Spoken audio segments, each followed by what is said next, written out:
Bonjour chers auditeurs et auditrices, ici Nero, votre présentateur de Il était une fois le cinéma, et aujourd'hui, une nouvelle semaine d'actualité dans ce monde merveilleux qu'est le cinéma, et beaucoup de choses à dire, beaucoup de choses qui se sont passées en une semaine, et bien sûr, nous aurons en fin de film le film de la semaine que je vous ai réservé.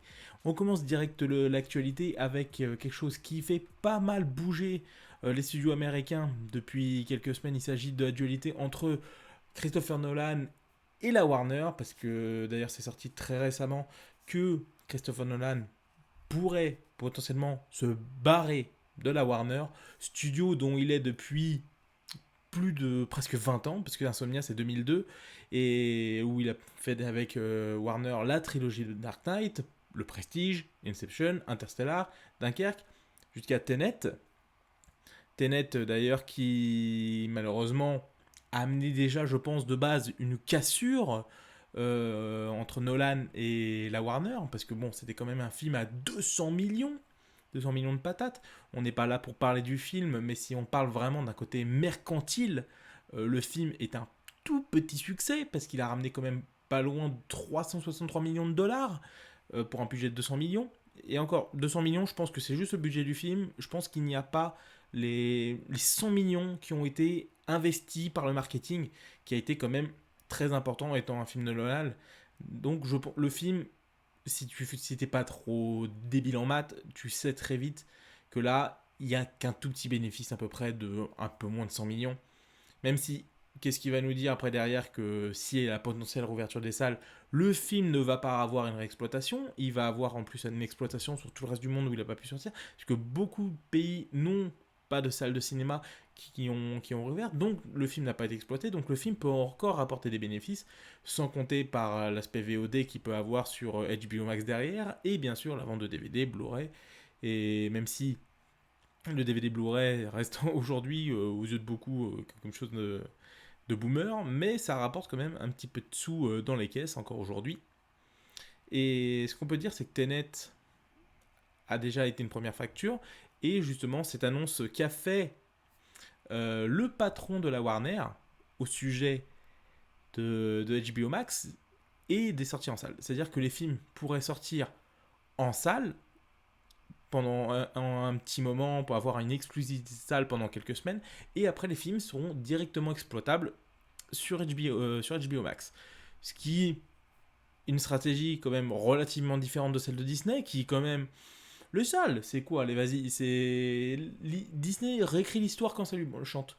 Et ils veulent avoir leur film, leur monde, leur cocon propre à eux, même s'ils vont faire un contenu adulte et enfant. D'ailleurs, c'est petite news pour ceux qui ont certains films, je ne comprends pas, qui veulent les mettre au niveau des adultes et au niveau des enfants. Ils ont juste mettre un carton de texte. Enfin bref. Arrêtons de parler un peu de digresser sur Disney. Retournons au mot de Nolan. Euh, D'ailleurs, là, un très bon article de première, mais Nolan n'a pas digéré l'annonce de sortie des films directement en streaming et l'a fait savoir publiquement à l'instar de Denis Villeneuve, dont le film Dune est prévu pour octobre-novembre 2021. Et dont le film a été dit qui serait directement sur HBO Max. Il reste encore du temps, on va voir comment ça va se passer. Plusieurs de nos grands cinéastes et de nos stars les plus importantes de l'industrie se sont couchés en pensant qu'ils travaillaient pour le meilleur studio de cinéma. Et pendant très longtemps d'ailleurs, c'est le cas de la Warner. Même si elle faisait ses blockbusters, elle laissait aussi la possibilité à des films d'exister. D'autres films un peu plus complexes, des blockbusters entre guillemets d'auteurs, faits par des grands réalisateurs comme Denis Villeneuve, comme comme Christopher Nolan, et quelques d'autres qui arrivent à amener leur balle du ciment et leur laisser une certaine liberté artistique. Mais là, justement, c'est ce qu'enchaîne Nolan, et se sont réveillés en découvrant qu'ils bossaient en fait pour le pire service de streaming du monde. A écrit le cinéaste début décembre à la réaction de l'annonce que je vous ai dit. Il a ajouté: Warner avait une incroyable machine permettant aux réalisateurs de sortir leurs films partout, parce qu'il touche un aspect mondial, ça c'est clair et net, et aussi bien que dans les cinémas que dans les salons. Mais ils sont en train de démanteler au moment où l'on parle. Ils ne comprennent pas ce qu'ils sont en train de perdre. Leur décision n'a aucun sens, économiquement parlant, et les investisseurs les plus basiques de Wall Street voient la différence entre une perturbation et un dysfonctionnement. Est-ce que Christopher Nolan, simplement, je ne suis pas dans sa peau, je ne peux pas parler en son nom, vous savez à quel point c'est un amoureux des salles. Comme Tarantino, comme beaucoup de réalisateurs, le cinéma est une envie vraiment de faire des films qui vont toucher le plus grand nombre dans les salles. Et aujourd'hui, j'ai envie de lui dire, c'est un discours qu'on critiquait déjà il y a presque une petite trentaine d'années quand la VHS arrivait, où certains films qui savaient pas trop quoi en faire, finissaient en direct ou tout DVD, tout VHS, et ou même à l'arrivée de la télé. De toute façon, avec les évolutions techniques qui arrivent au fur et à mesure du temps, il est clair que de toute façon le cinéma est destiné à évoluer d'une certaine façon, et je pense que je pense que le streaming peut servir notamment à des gens qui vivent dans des lieux plutôt isolés, parce que malheureusement pas tout le monde peut avoir une salle de cinéma à disposition, que ce soit en France ou aux États-Unis, et encore pire aux États-Unis.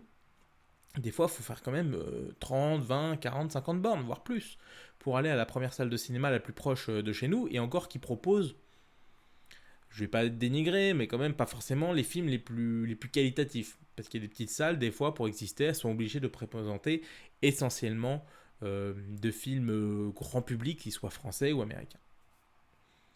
Mais Christopher Nolan, lui, critique virement, alors que ils sont revenus un petit peu près sur la question. Oula, tac. Parce que le patron de Warner a réagi à ceci. Où il a dit, en jugeant que la réaction des réalisateurs était douloureuse, a déclaré, et nous avons clairement beaucoup de travail à faire de leur côté en traversant cette épidémie. Il met l'aspect de la pandémie, justement du fait que les salles ne peuvent pas avoir ouvert. Rien qu'en France, mes chers amis, vous savez très bien que le cinéma n'est pas prêt de réouvrir. Pas pour le moment. On nous prédit février. Je suis quelqu'un de relativement optimiste, mais j'espère vraiment que les salles vont revenir très vite. Mais pour l'instant, ce n'est pas le cas. Là, on est à l'heure de l'enregistrement de ce podcast, on est le 24 janvier et on nous parle plus d'une troisième vague. Une troisième vague, troisième confinement. Et du coup, blocage pendant à peu près un mois. Et après, du coup, peut-être les salles verront peut-être un espoir de réouverture. Mais du coup, ça ne se ferait pas avant, on va dire, fin mars, avril. Il faut être optimiste. Donc du coup, le patron de la Warner met ça en avant. Et il n'y a pas de situation où tout le monde peut se lever ou applaudir. Ce qui n'est pas forcément faux. Ce n'est pas comme ça que l'innovation fonctionne. Ce n'est pas facile. Ce n'est pas censé être facile. Quand vous essayez quelque chose de neuf, vous devez vous attendre à des réactions de gens qui ne sont pas à l'aise avec le changement. C'est OK. Alors que tout simplement, ils sont revenus sur leurs propos et disant qu'ils allaient quand même faire des sorties sales et des sorties VOD. Après, quand il parle de ça, je pense que le patron de la Warner parle essentiellement du cas américain. Parce que HBO est disponible aux États-Unis, il n'est pas encore disponible en France, ce ne serait tardé, je pense. Mais c'est intéressant de voir en fait cette dualité entre les réalisateurs qui veulent vraiment la salle. Alors qu'en France, je pense que Warner a quand même relativement pas encore HBO Max, donc ils vont être obligés de les sortir en salle. Et je pense que je pense que n'importe quel marketeur, n'importe quelle grande entreprise a cette, tiens, les salles là, elles sont rouvertes, les films, on va les mettre, en espérant que la pandémie s'arrête au plus vite possible. L'idée serait quand même que ces films puissent être visionnés en salle. En tout cas, en France, ça sera notre cas. Aux États-Unis, c'est totalement différent. Bien sûr, ça sera encore des questions encore à voir. Et d'ailleurs, justement, à la fin de l'article, on stipule que beaucoup de gens se sont mis du côté de Christopher Nolan, dont Denis Villeneuve, et aussi ces acteurs, justement, qui ont joué dans Dune de Denis Villeneuve, qui devrait sortir à la fin de l'année, avec Timothée Chalamet et Josh Brolin. Justement, ça va être assez intéressant, justement, de voir comment cette affaire va évoluer. Moi, je suis justement certain de dire que c'est du drama, mais justement, parce que je pense qu'une grosse partie quand même de l'industrie va se jouer, je pense, dans les prochains mois, en termes de comment va se développer la VOD. et développer les salles. Qu'est-ce qui va rester encore pour les salles? Si les systèmes de VOD les films vont aller direct en VOD, ça c'est encore une autre question. Encore si Warner reste sur cette stratégie de salle et du coup la VOD, moi j'ai pas. Après, nous en France, on critique beaucoup parce que ce système, parce qu'en fait, on est français. On est français, c'est nouveau pour le système de VOD, alors qu'aux États-Unis, ça existe depuis des lustres, ce système de VOD par abonnement. Et c'est relativement très intéressant juste de voir en quel point, en fait, l'assimilation en France passe limite, j'ai l'impression, un peu mieux, justement. Il y a de la colère, mais du fait que, par exemple, le ministère de la Culture s'est quand même fortement impliqué euh, avec le cas de Netflix, justement, à payer des impôts en France, et justement, leur permettre, justement, de financer dans la production française. Un peu ce que faisait le gouvernement, ce qu'a fait le gouvernement avec Canal+, dans les années 80. Donc, voilà, la VOD, moi, je suis quelqu'un qui veut vivre avec. Moi, le temps que ça fait des bons films, je m'en bats les steaks. Et justement, un petit détail, justement, c'est que je vous conseille un très bon film sur le Cinéma de Genre, qui est un magazine que je lis très régulièrement. Et il y avait une discussion entre plusieurs, entre guillemets, têtes du cinéma de genre, que ce soit Julien Morel, Alexandre Bostillo, Alexandre Aja. Je crois qu'il y avait la réalisatrice de. Il y avait pas mal de. Il y avait aussi des réalisatrices de films de genre françaises. Je me souviens plein des noms parce que c'est des noms des fois qui sont. J'ai une très mauvaise mémoire des noms.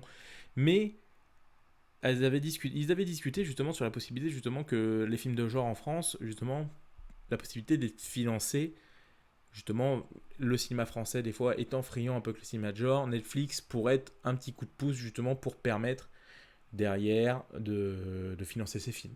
Et je suis forcément d'accord avec ça parce que si le CNC, les productions, les télés, parce qu'on dépend quand même encore beaucoup des télés, ne veulent pas financer ce film-là, bah je pense qu'à l'avenir, il y a moyen d'avoir quelque chose d'intéressant avec Netflix, HBO Max, surtout si derrière, ils peuvent aider à la production française. Donc ce débat, je pense, entre Warner et Christopher Nolan et Denis Villeneuve n'est pas prêt de s'arrêter. De toute façon, on va en savoir très vite. Là, je survole un petit peu les idées qui se sont faits entre eux, mais dans l'idée, je pense que le plus important sera quand même d'aller voir des films en salle. Et si même 2-3 semaines après, voire un mois après, ils sortent directement en VOD, ça sera pas forcément un mal, parce que de toute façon, aujourd'hui, le système d'exploitation des films est tellement rapide, on sort tellement de films, je pense que si les films, on peut les évacuer, les gros films américains, on peut les évacuer pour amener d'autres films, je suis totalement pour. Donc voilà, si vous n'êtes pas d'accord avec moi, laissez un petit commentaire, on en discutera comme entre personnes adultes et raisonnées. Voilà, donc, autre news, il s'agit de ce bon vieux James Bond. Eh oui, parce que No Time to Die est reporté encore pour le 8 octobre 2021, alors qu'il était prévu initialement il y a quand même, un an et demi, le 8 avril 2020. C'est extraordinaire. C'est quand même extraordinaire, ce film est encore reporté. Ils ont essayé quand même, je pense, de le vendre à Netflix ou à d'autres systèmes de VOD parce que histoire de... Ils n'ont pas plus de le traîner parce que je pense que ça leur coûtait... Je sais pas si ça leur coûtait moins cher de le revendre et peut-être zapper les bénéfices ou avoir un pourcentage sur les bénéfices derrière. Parce qu'en général, dans les contrats, tu as toujours des pourcentages et tout ça. C'est des magouilles de commerce. Surtout dans tout ce qui peut être film ou autre. Et justement, ils ont essayé de leur vendre et je pense qu'ils n'ont pas réussi parce que je pense que les systèmes de VOD savaient à quel point ça leur coûterait très cher en communication. Et ce James Bond d'ailleurs met à mal encore un studio déjà qui est très très mal en point. Parce que pour ceux qui ne savent pas, le film est coproduit puisqu'il y a la MGM et un autre studio anglais. Mais la MGM, c'est quand même un gros studio de cinéma. Si vous allez sur la page Wikipédia de la MGM, vous voyez quand même qu'ils ont produit quand même beaucoup de films, beaucoup de chefs-d'œuvre, dont Le Magicien d'Oz d'ailleurs, que j'adore énormément. Beaucoup de grands films avec de grandes stars. C'est une notion de cinéma extraordinaire, la Warner. Moi, ça faisait partie clairement de mes studios préférés. Et je trouve encore, parce que c'est un film qui, on va dire, jusqu'à une grosse période, savait manier des films de divertissement, mais à la fois des films d'auteur vraiment très calibrés. Dont par exemple Rocky. Voilà. Bon, après, il y a toujours des magouillons politiques, mais c'est toujours là. Et si on remarquait, justement, entre là, cette époque-là des années 50-60, et là, ils produisent plus grand-chose.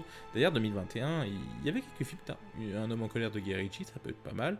Le prochain Tomb Raider, le premier, j'ai pas trouvé ça non plus, voilà. Même si c'est Ben Wheatley, qui est un très bon réalisateur, qui a une patte à lui très loufoque, et je pense qu'il peut donner quelque chose de très intéressant. Très bon dans les scènes d'action aussi. Candyman, remake de la saga, voilà, je m'en cogne un peu. Je sais pas s'il y a une bonne annonce qui est sortie. Je crois qu'il doit y avoir une bonne annonce et ça doit être pas mal. Et bien sûr, le James Bond, qui est leur blockbuster, qui est censé leur ramener la plus grosse somme d'argent. Mais malheureusement, derrière, on peut voir que ça peut leur amener un gouffre plus qu'autre chose. Je vais regarder combien a coûté le film, parce que je n'ai pas été au courant du budget du film, je n'ai pas regardé. Le film a coûté quand même 250 millions de dollars. On est presque au niveau de Tenet.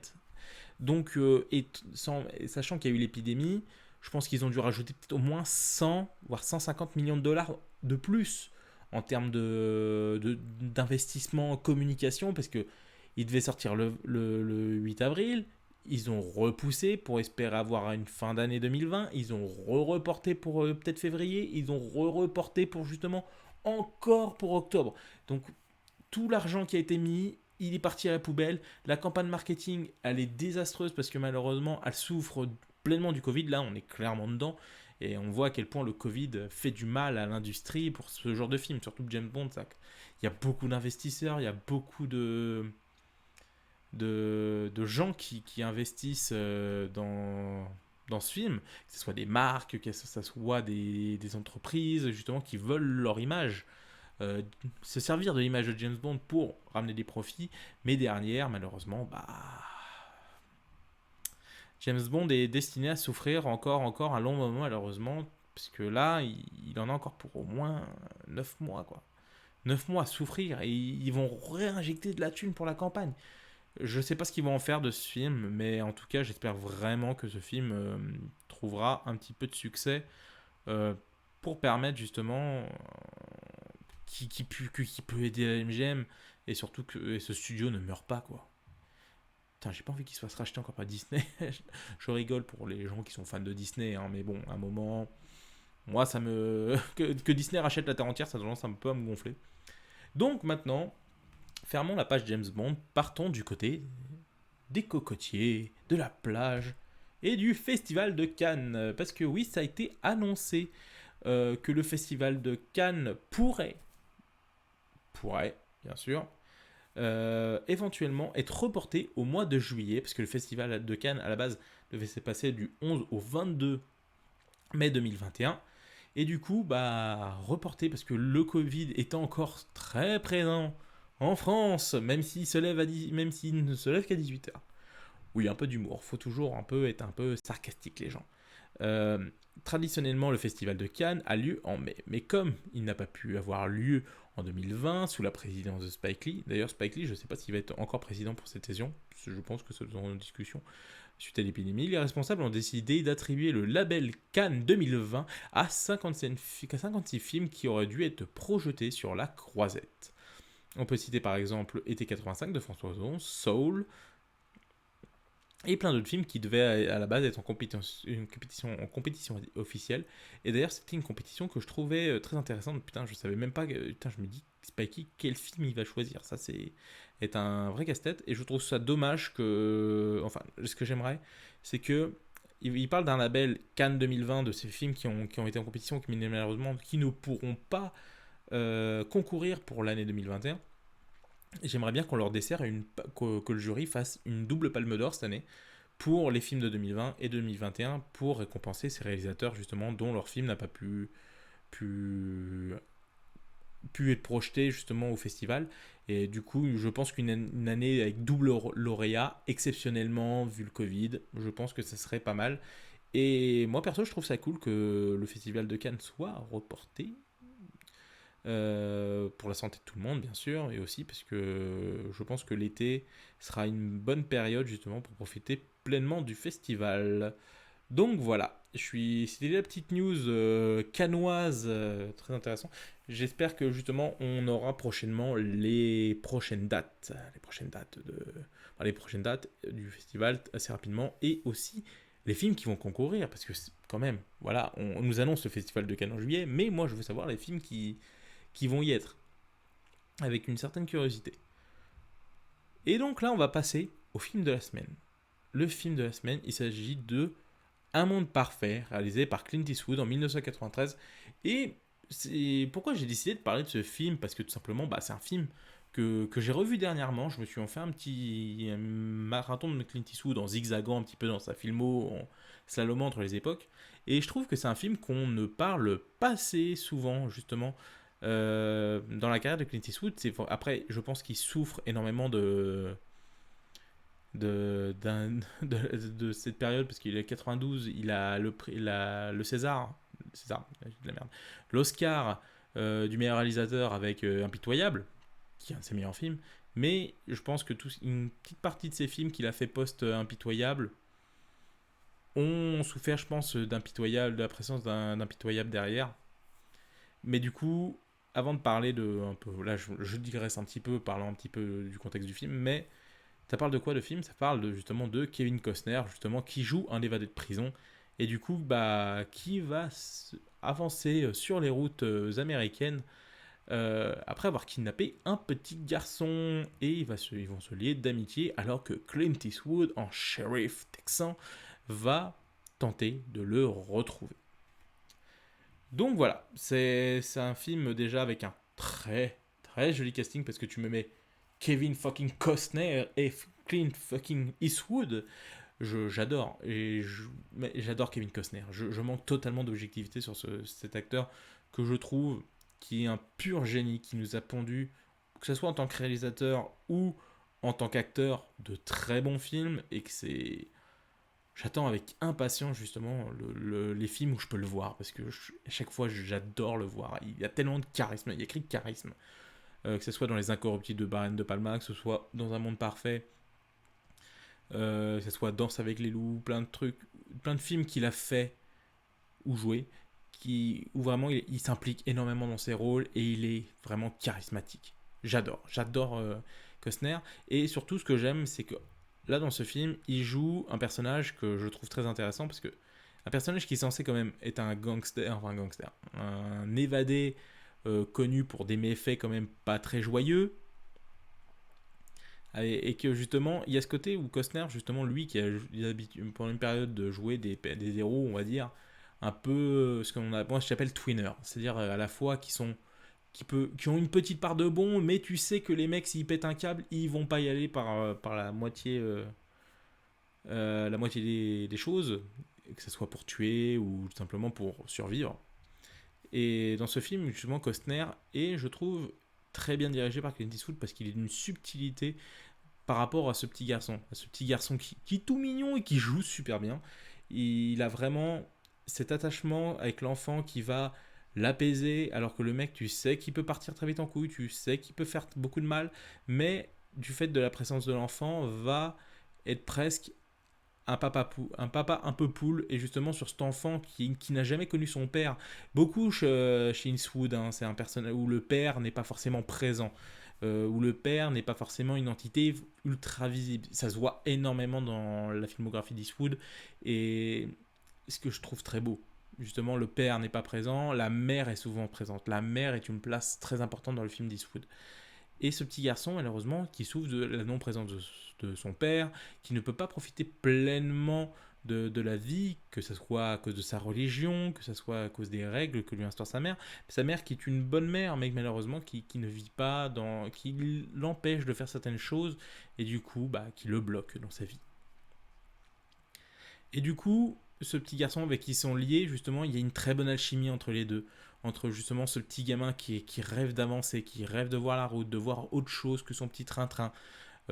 Au point que ça peut être sur des choses assez simples, un costume d'Halloween, et ça marche très bien. Et du coup, Kevin Costner et ce gamin font une très bonne alchimie, et je trouve que c'est des... Voilà, là je mets les images de la bande-annonce, mais vous voyez un peu l'esprit. Il y a vraiment une très bonne alchimie entre les deux. Et ça, tout ce que je peux vous conseiller, c'est vraiment regarder ce film aussi pour Kevin Costner, mais aussi pour la mise en scène d'Eastwood. Et je pense que là, on arrive vraiment euh, avec cette caméra beaucoup plus fluide, beaucoup plus légère, qu'avait déjà Eastwood, mais Eastwood, je pense, avant Impitoyable, avait une certaine forme de cadrage en fait, de mise en scène avec son cinémascope. Même, il n'est pas tout le temps fait en cinémascope, il a essentiellement fait ses films en cinémascope, où il avait une caméra beaucoup plus fixe, beaucoup plus qui montrait moins justement les alentours du film, enfin les alentours du décor de ses personnages, même s'il montrait beaucoup cette Amérique, il la montrait toujours avec un tout petit peu de recul, justement, pour qu'on puisse en profiter. Alors que là, je pense qu'à partir de ce film, Un monde parfait, il rentre pleinement dedans. Il rentre vraiment dans cette envie de construire ses films autour du mythe américain, déjà présent avant, mais beaucoup plus forte aujourd'hui. Et justement, part du fait qu'il ait gagné l'Oscar avec Impitoyable, qu'il a une notoriété énorme, il a pu avoir appui auprès des studios et notamment au niveau de sa boîte de production, le moyen de faire ses films lui-même et les films qu'il veut. Et je pense qu'aujourd'hui, à l'exception de Clint Eastwood, il y a très peu de gens qui font les films qu'ils veulent. Euh, Peut-être Spielberg, Scorsese, Nolan, peut-être même pas Dominique Villeneuve, je pense. Et il y a très peu de réalisateurs qui ont la possibilité de dire tiens, je veux faire ça. Et encore, je pense à un mec comme Scorsese sur son dernier film qui se voit refuser par les studios qui du coup va le faire pour Apple+. Clint Eastwood, c'est, je pense, un de ces derniers vétérans qui a un pouvoir absolu sur ses films.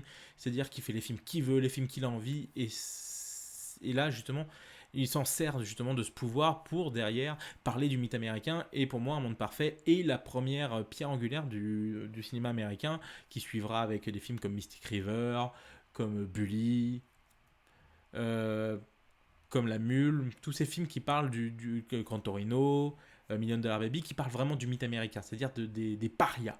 Il le faisait déjà avant, mais il l'accentue beaucoup plus sur ce que j'appelle moi son deuxième penchant de carrière, où il y a un avant et après Impitoyable, et justement Un monde parfait, et le premier film fondement derrière Impitoyable.